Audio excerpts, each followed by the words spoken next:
Hello, नमस्ते, good morning. Haryana exam A to Z की प्रश्न श्रृंखला में आप सभी का स्वागत है, जो कि आपको मदद करेगी आगामी UPSC pre 2022, UPPCS pre 2022, HCS 2022 अन्य वनडे एग्जाम में प्रश्न राष्ट्रीय मानवाधिकार आयोग यानी NHRC, जिसे नेशनल ह्यूमन राइट कमीशन कहते हैं, की संरचना के संदर्भ में निम्नलिखित कथनों पर विचार कीजिए। पहला कथन, केवल वही व्यक्ति इसका अध्यक्ष यानी राष्ट्रीय मानव अधिकार आयोग का अध्यक्ष बन सकता है जो भारत का न्यायाधीश या सर्वोच्च न्यायालय का न्यायाधीश रहा हो। यानी पहला कथन यह है कि राष्ट्रीय मानव अधिकार आयोग का अध्यक्ष क्या वही व्यक्ति बन सकता है जो भारत का मुख्य न्यायाधीश यानी चीफ जस्टिस ऑफ इंडिया रहा हो या सुप्रीम कोर्ट में न्यायाधीश रहा हो।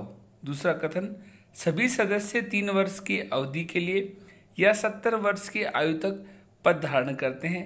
यानी जो भी व्यक्ति राष्ट्रीय मानव अधिकार आयोग का सदस्य बनेगा वो उसका कार्यकाल 3 वर्ष का होगा, या उससे पहले वो अगर 70 वर्ष का होगा तो तब तक पद धारण करेगा। यानी 70 वर्ष से अधिक कोई भी व्यक्ति राष्ट्रीय मानव अधिकार आयोग का सदस्य नहीं रहेगा।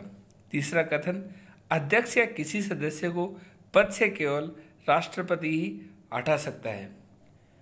उपयुक्त कथनों में से कौन सा सही है?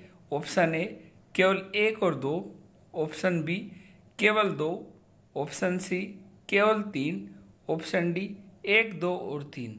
हम आपको बता दें इसका सही आंसर है ऑप्शन डी 1, 2 और 3, यानी तीनों कथन सही हैं।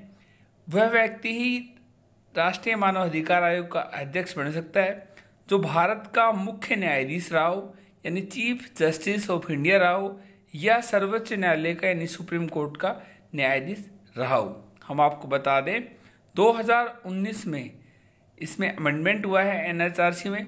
उससे पहले सिर्फ भारत का मुख्य न्यायाधीश ही NHRC यानी नेशनल ह्यूमन राइट कमीशन का अध्यक्ष बन सकता था, लेकिन 2020 में इसमें संशोधन किया गया और इसमें भारत का मुख्य न्यायाधीश या सर्वोच्च न्यायालय का कोई न्यायाधीश भी इसका अध्यक्ष बन सकता है। इसके अलावा सभी सदस्य 3 वर्ष की अवधि के लिए या 70 वर्ष की आयु तक अपने पद पर धारण करते हैं। यह कथन भी सही है। तीसरा कथन, अध्यक्ष या किसी सदस्य को पद से केवल राष्ट्रपति हटा सकता है। तीसरा कथन भी सही है। इस तरह तीनों कथन सही हैं। इसका सही आंसर है ऑप्शन डी। हम आपको बताते हैं विस्तार से।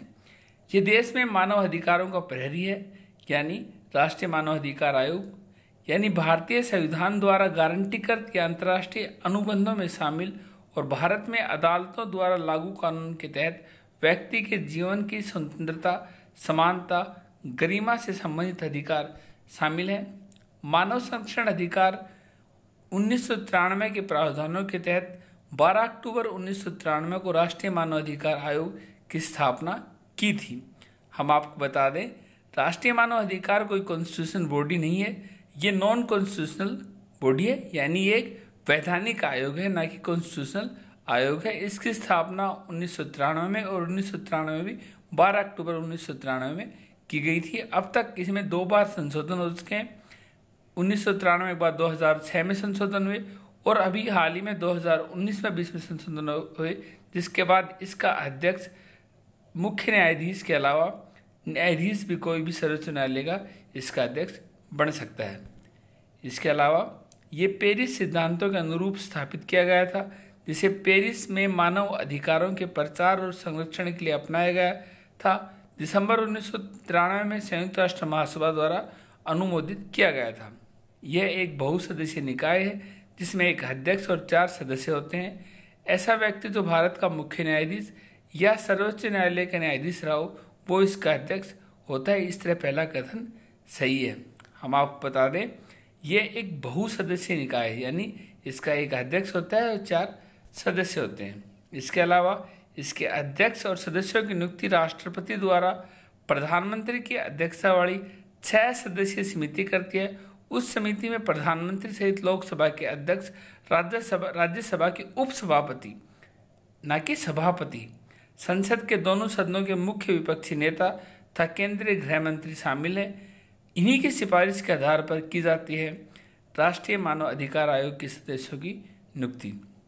राष्ट्रीय मानव अधिकार आयोग के अध्यक्ष और सदस्यों का कार्यकाल 3 वर्ष का होता है या 70 वर्ष का, जो भी पहले हो तब तक होता है। अतः दूसरा कथन भी सही है। राष्ट्रपति कुछ परिस्थितियों में अध्यक्ष या किसी सदस्य को उसके पद से हटा सकता है। इस तरह इसका तीनों कथन सही है। हम आपको बता दें, राष्ट्रीय मानव अधिकार के आयोग के अध्यक्ष और सदस्यों की नियुक्ति 6 सदस्यीय समिति करती है। 6 सदस्यीय समिति में प्रधानमंत्री, लोकसभा का अध्यक्ष और राज्यसभा का उपसभापति, सभापति तो उपराष्ट्रपति होता है, सभापति नहीं उपसभापति। इसके अलावा लोकसभा का विपक्ष का नेता और राज्यसभा का विपक्ष का नेता, यानी दोनों सदनों के विपक्षी नेता और केंद्रीय गृह मंत्री शामिल होते हैं जब राष्ट्रीय मानव अधिकार आयोग की सदस्य या उसके अध्यक्ष की नियुक्ति होती है। तो थैंक यू।